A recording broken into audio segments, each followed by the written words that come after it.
Welcome to BTV, empowering women to be something. Today, we're here with International Executive Director Nicole DeFeo, who has interviewed and hired dozens of fabulous women.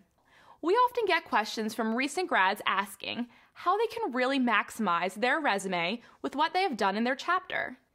Many would argue that fraternities and sororities are the best way to gain life and leadership skills outside of the classroom. We at DFIE think they're right. The most important thing we can teach you in this short video is that you should consider using a skill-based resume. This format lets you put your best foot forward, putting your skills before your experience, or lack thereof in some cases. In this type of resume, you begin with your profile, which gives a brief statement of who you are and what you know that fits for the advertised position. You can also use the traditional objective to start your resume. Either one of those can work. The next section would be education. In this section, you are going to want to add in your degree, as well as any honors or merits you received. Great ideas. What would you say would come after education? After education is where it gets juicy. This is the skills section. You're going to want to do some research before you start this section.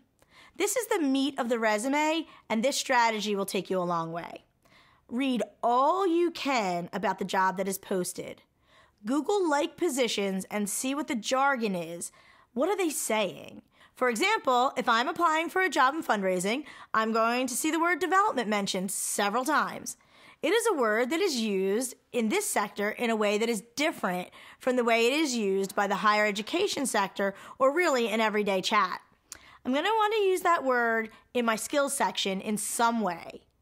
I'm also going to put my fundraising experience, as I was the VP of Programming or Philanthropy Chair, first under a heading called Development Skills, which in the fundraising world means all the parts that go into raising funds.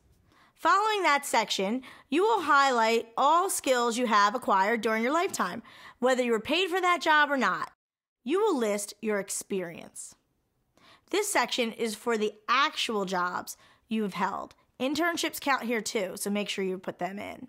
Finally, a section on activities will provide a space to give credit to your sorority or fraternity, so be sure to indicate which positions you held exactly. Thanks, Nicole. That really helps people shape their resume. How about applying the skills that our women are gathering specifically from their sorority experience? Well, now that you know where to put the skills on your resume, here are some areas in specific that you can find knowledge you gathered from sorority experiences that fit into a skill that transfers into the work world. First, there's communication. These are things like negotiating or reporting, speaking effectively and writing concisely, interviewing and facilitating group discussion. How many times have you addressed your chapter, had to move people to vote for you, or negotiated with sisters to find something that fits for all? Next, we have research and planning. Some skills in this area you learn in sorority are solving problems, setting goals. For us at DFIE, you learn this with the chapter assessment program through the strategic planning module and the SWOT analysis.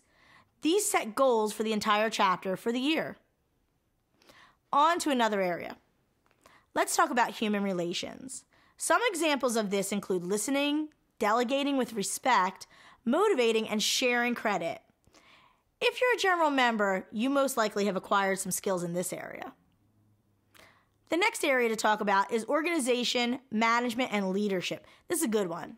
This one covers the ability to supervise, direct, and guide individuals and groups in the completion of a task and fulfillment of goals. Skills that fall within this area include coordinating tasks, managing groups, and delegating responsibility. If you held any of the vice president or coordinator positions within Delta Phi Epsilon, you would be able to list these on your skills-based resume. Finally, we have work survival. Now, what is that? That's the day-to-day skills that assist in promoting effective production and work satisfaction.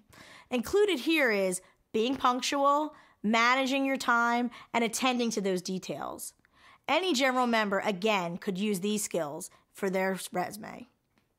The full list of skills under these areas is listed in a document called Transferable Skills. You can find that on My DFIE, which is located on www.dfie.org, where you will also find the skill-based resume sample. Thank you very much, Nicole. Have you found some examples to share? Please do so below. I can't wait to hear about your ideas. Thank you so much for tuning in to BTV, Empowering Women to Be Something.